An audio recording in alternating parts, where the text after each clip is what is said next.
the Bobcat Toolcat 5600. Where to check the fluids, daily maintenance on this. Now there are different versions of this where the engine is. But on this one we have here, pull this little panel on the passenger side. There's your engine oil dipstick, engine oil fill, your engine oil filter, easy to get to right there. And to check the coolant and the washer fluid on this one, we'll actually raise the bed of the machine. Okay, so to start the machine, is to be in neutral here. It's cold weather, you want to wait for the glow plug indicator to count down. It'll be here, it'll show counting down if it's cold enough. Warm weather, just go ahead and start it. If it doesn't start, you got to turn it all the way back to off. Start it again. The dump bed lever on this one is here. Lift that up.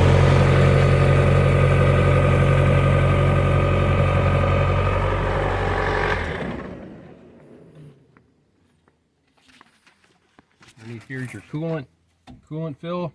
Bobcat says you should only use their purple coolant. It doesn't matter, it's just environmentally friendly. You can use any coolant in there. Hydraulic fluid fill is here. And for checking and filling the hydraulic fluid on the Toolcat, raise the bed, find the hydraulic tank here with the red cap. Check the sight glass. See it's low there, the ball's resting on the bottom. Should be about up halfway. Good idea to blow it. So keep getting dirt in there. Just unscrew the breather filler cap. And then get a nice gooseneck funnel. Put in there and then fill it up to the indicator balls on the side. Good. Battery is here. And one of the hydraulic filters is right there. There's another one right here. This is just for the window washers. This here is the radiator screen. This should be cleaned once in a while. It gets junk in it. You just unhook that, pull it out, clean it out, blow it out. Clean off right here. Okay, Zerk fittings. There's on the dump bed here, there's one on the top of each cylinder, one on the bottom of each of the cylinders.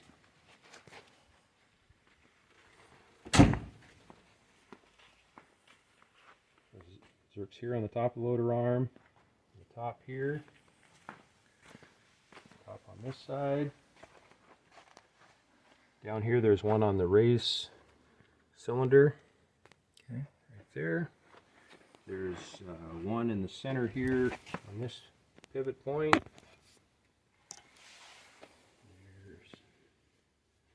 Let's see, is it on the end? There's one on the end here, the passenger side on that cylinder. There's one on each of the lock rods. There's a grease zerk there. One up here in the top and the front. Might have to rotate this down to be able to reach it. There's one here. And here. And there's one on the top of the wheel pivot there.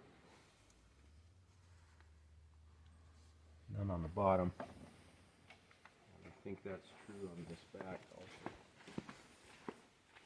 Yeah, on both axles there's a grease zerk on the top. On both sides. Air filter is up here underneath the air coolant. Just flip those little levers and pull the air filter out. So the basic controls on the Toolcat, there's forward and reverse lever, neutral to start. On the end of this button, on the end of this lever, there's a button which puts the vehicle in rabbit speed mode, faster mode.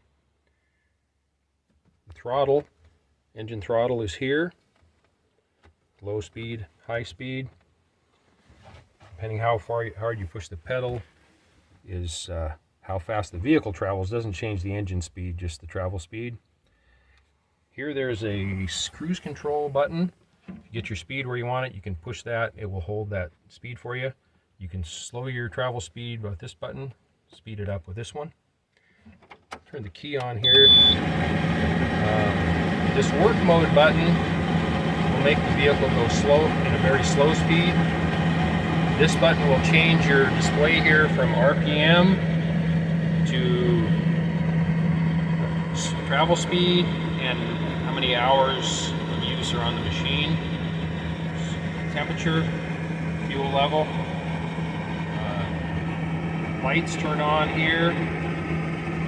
And your auxiliary hydraulic button, when you use an attachment that has auxiliary hydraulic, you got to punch this each time the vehicle is started to engage the auxiliary hydraulics. And this is standard loader arm, back to raise the loader, forward to drop the loader,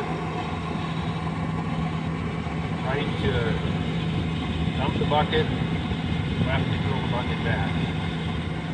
This controls your auxiliary hydraulics, momentarily one direction, momentarily the other. There's a button in the front here, a toggle, to turn them on full time. Air conditioning controls. This button down to turn on the air conditioning. Fan speed, hot, cold. Windshield wipers on this model are right here. Wipers in the middle, wash all the way down. Back here is your steering mode. All-wheel steer, or down for front-wheel only steer. And this shows you which mode is on. This is the high flow button for your auxiliary hydraulics. If you have an attachment that uses high flow, just push that down to engage it when the hydraulics are on. This is our added on switch unit. When we're hooking up to the water trailer and plug it in, this will turn on the left sprayer, this one the center sprayer, this one the right sprayer. These switches also work on the front with the herbicide sprayer. Same format, the left, right, and center sprayers.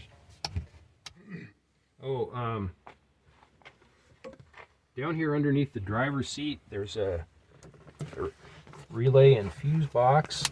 So these relays like for fuel shut off, lights, different things. If you having electrical problems, you can check these relays here, fuses here.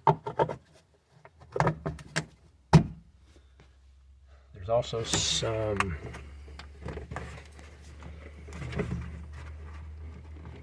relays too over here. Relays and fuses up here too, and this actually the lid shows you what they're for.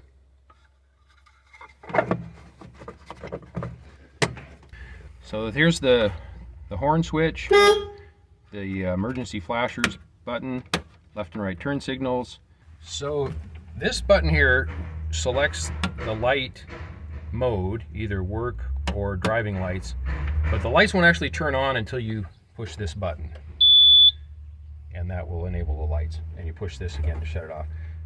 And standard attachment, skid steer attachment, pull these levers up to release, set the implement down, curl out away from drop, and reverse the procedure, hook up, lock these. If they're hard to operate, probably a good chance that you need to grease them here